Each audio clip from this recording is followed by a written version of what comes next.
The airport was buzzing with travelers, everyone rushing to catch their flights. But one moment stopped everything. A white police officer, standing tall with his badge shining, narrowed his eyes at a black man walking confidently toward the VIP lounge.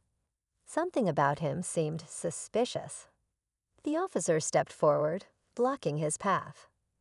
"Sir, I need to see some ID," he said firmly. The man, dressed in a sharp suit, raised an eyebrow but remained calm. "Is there a problem?" The officer's gaze hardened. "Just a routine check." Passengers nearby slowed down, watching. Some pulled out their phones. The tension grew. But what the officer didn't know, what no one expected, was that this wasn't just any traveler. This man wasn't just another passenger. He was the owner of the entire airline. And in just a few seconds, everything was about to change. The man took a slow breath, keeping his composure. He had dealt with situations like this before, but it never got any easier. The officer studied him, waiting for compliance. People whispered around them, some shaking their heads, others recording. Reaching into his pocket, the man pulled out his wallet and handed over his ID. The officer barely glanced at it before asking, "What's your business here?" The man's jaw tightened, but he stayed calm. "I'm here for a flight," he replied. The officer smirked. "First class ticket?" A pause. Then the man tilted his head slightly. "Something like that." The officer still wasn't satisfied. His hand rested near his radio, ready to escalate. Meanwhile, an airline employee hurried over, eyes wide with recognition. "Sir, She started, but the officer raised a hand, cutting her off. He had no idea he was seconds away from making a huge mistake.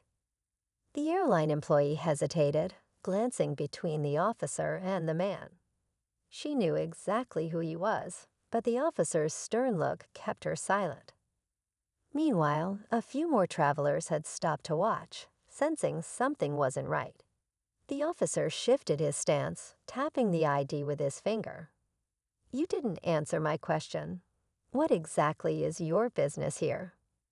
The man studied him for a moment, his expression unreadable. "Let me ask you something," he said smoothly. "What do you think I do?" The officer scoffed. "Doesn't matter what I think. If you don't have a valid reason to be in this area, I'll have to ask you to leave." The tension thickened. The airline employee looked desperate to speak, but the officer still wasn't listening. Nearby, another officer approached, alerted by the growing crowd.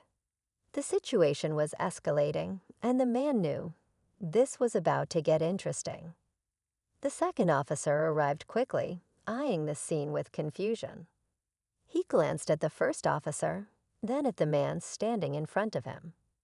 The crowd around them had grown, and whispers spread like wildfire. Phones were recording, capturing every moment, and the tension felt suffocating. "Everything all right here?" the second officer asked, his voice calm but with a hint of curiosity. The first officer's eyes narrowed. "This man's not cooperating. I need him to step aside for a check." The second officer turned to the man. "Sir, can you step with me for a moment?"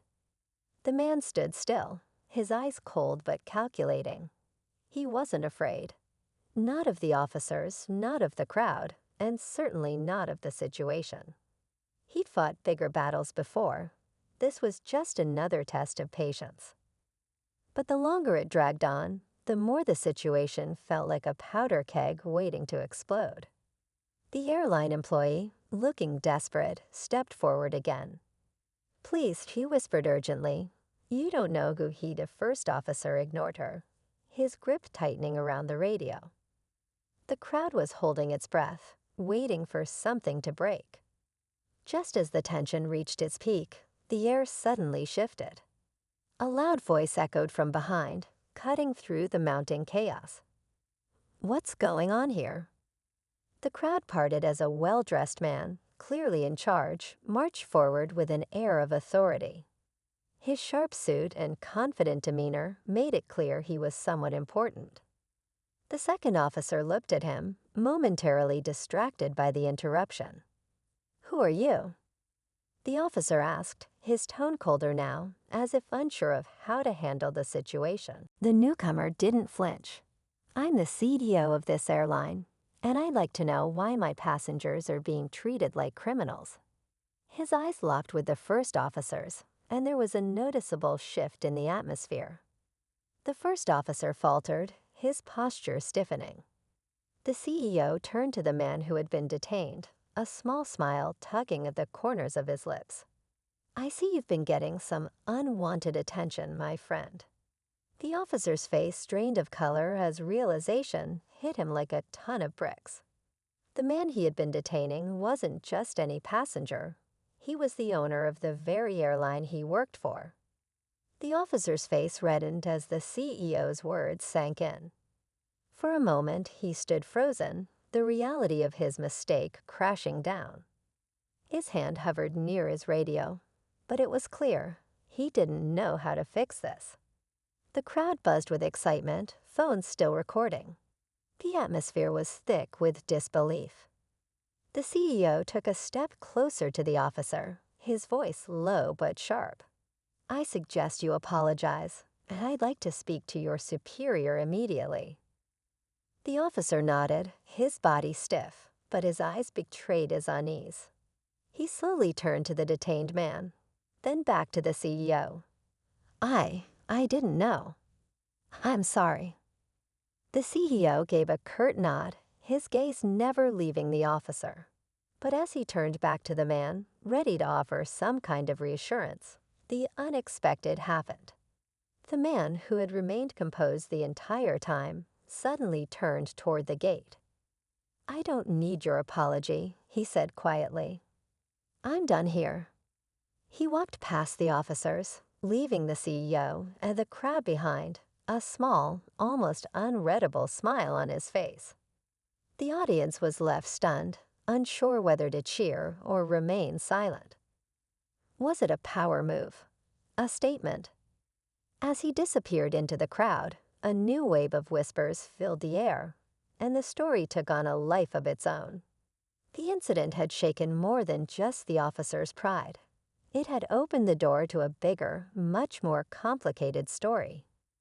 And the CEO, left standing in the middle of the airport, realized he had just witnessed the beginning of something much bigger than a simple misunderstanding.